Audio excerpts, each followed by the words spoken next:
Livro O Alienista, autor Machado de Assis. Capítulo 1.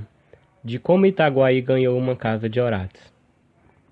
As crônicas da vila de Itaguaí dizem que em tempos remotos vivera ali um certo médico, o doutor Simão Bacamarte, filho da nobreza da terra e o maior dos médicos do Brasil, de Portugal e das Espanhas. Estudara em Coimbra e Pádua. Aos 34 anos regressou ao Brasil, não podendo o rei alcançar dele que ficasse em Coimbra, regendo a universidade, ou em Lisboa, expedindo os negócios da monarquia. A ciência, disse ele a sua majestade, é o meu emprego único. Itaguaí é o meu universo. Dito isso, meteu-se em Itaguaí e entregou-se de corpo e alma ao estudo da ciência, alternando as curas com as leituras e demonstrando os teoremas com cataplasmas. Aos 40 anos casou com Dona Evarista da Costa e Mascarenha, senhora de 25 anos, viúva de um juiz de fora e não bonita nem simpática. Um dos tios dele, caçador de pacas perante o Eterno e não menos franco, admirou-se de semelhante escolha e disse-lhe: Simão Bacamarte explicou-lhe que Dona Evarista reunia condições fisiológicas e anatômicas de primeira ordem, digeria com facilidade, dormia regularmente, tinha bom pulso e excelente vista. Estava assim apta para dar-lhe filhos robustos, sãos e inteligentes. Se além dessas prendas únicas dignas de preocupação de um sábio, Dona Evarista era mal composta de feições, longe de lastimá-lo, agradecia-o a Deus, porquanto não corria o risco de preterir os interesses da ciência na contemplação exclusiva, miúda e vulgar da consorte. Dona Evarista mentiu às esperanças do Dr. Bacamarte, não lhe deu filhos robustos nem mofinos. A índole natural da ciência é a longanimidade. O nosso médico esperou 3 anos, depois 4, depois 5. Ao cabo desse tempo fez um estudo profundo da matéria, releu todos os escritores árabes e outros que trouxera para Itaguaí, enviou consultas às universidades italianas e alemãs e acabou por aconselhar à mulher um regime alimentício especial.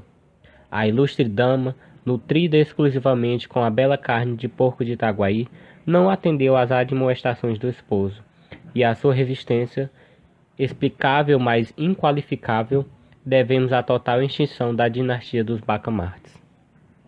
Mas a ciência tem o inefável dom de curar todas as mágoas. O nosso médico mergulhou inteiramente no estudo e na prática da medicina. Foi então que um dos recantos dessa lhe chamou especial atenção: o recanto psíquico, o exame da patologia cerebral. Não havia na colônia e ainda no reino uma só autoridade em semelhante matéria, mal explorada ou quase inexplorada.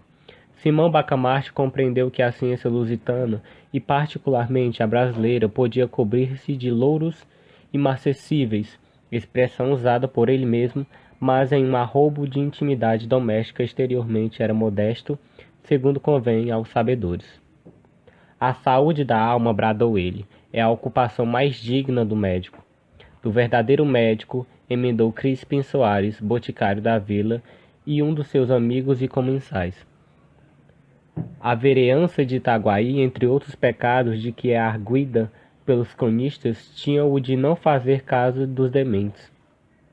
Assim é que cada louco furioso era trancado em uma alcova, na própria casa, e não curado, mas descurado, até que a morte o vinha defraudar do benefício da vida. Os mansos andavam à solta pela rua. Simão Bacamarte entendeu, desde logo, reformar tão ruim costume. Pediu licença à Câmara para agasalhar e tratar no edifício que ia construir todos os loucos de Itaguaí e das demais vilas e cidades, mediante um estipêndio que a Câmara lhe daria quando a família do enfermo o não pudesse fazer. A proposta excitou a curiosidade de toda a vila e encontrou grande resistência, tão certo é que dificilmente se desarguariam hábitos absurdos ou ainda maus.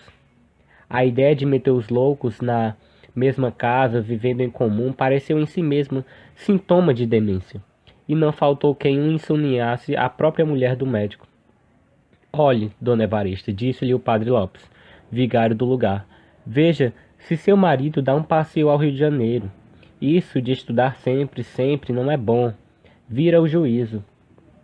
Dona Evarista ficou aterrada. Foi ter com o marido, disse-lhe que estava com desejos, principalmente o de vir ao Rio de Janeiro e comer tudo o que ali parecesse adequado até certo fim. Mas aquele grande homem, com a rara sagacidade que o distinguia, penetrou a intenção da esposa e redarguiu-lhe, sorrindo, que não tivesse medo. Dali foi à Câmara, onde os vereadores debatiam a proposta, e defendendo-a com tanta eloquência que a maioria resolveu autorizá-lo ao que pedira, votando ao mesmo tempo um imposto destinado a subsidiar o tratamento, alojamento e mantimento dos doidos pobres. A matéria do imposto não foi fácil achá-la. Tudo estava tributado em Itaguaí. Depois de longos estudos, assentou-se em permitir o uso de 2 penachos nos cavalos dos enterros. Quem quisesse emplumar os cavalos de um coche mortuário pagaria 2 tostões à Câmara, repetindo-se tantas vezes esta quantia quantas fossem as horas decorridas entre a do falecimento e a da última bênção na sepultura. O escrivão perdeu-se nos cálculos aritméticos do rendimento possível da nova taxa, e um dos vereadores, que não acreditava na empresa do médico, pediu que se revelasse o escrivão de um trabalho inútil. Os cálculos não são precisos, disse ele, porque Dr. Bacamarte não arranja nada. Quem é que viu agora meter todos os doidos dentro de uma mesma casa? Enganava-se o digno magistrado. O médico arranjou tudo. Uma vez empossado da licença, começou logo a construir a casa. Era na Rua Nova, a mais bela rua de Itaguaí naquele tempo. Tinha 50 janelas por lado, um pátio no centro e numerosos cubículos para os hóspedes. Como fosse grande arabista, achou no Corão que Maomé declara veneráveis os doidos, pela consideração de que Alá lhes tira o juízo para que não pequem. A ideia pareceu-lhe bonita e profunda, e ele a fez gravar no frontíspice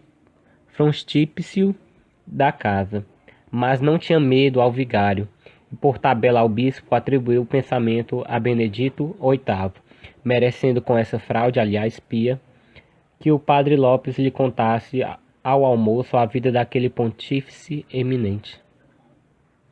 A Casa Verde foi o nome dado ao asilo, por alusão à cor das janelas, que pela primeira vez apareciam verdes em Itaguaí.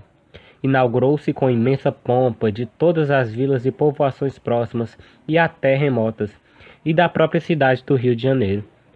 Correu gente para assistir a cerimônias que duraram 7 dias. Muitos dementes já estavam recolhidos e os parentes tiveram ocasião de ver o carinho paternal e a caridade cristã com que eles iam ser tratados.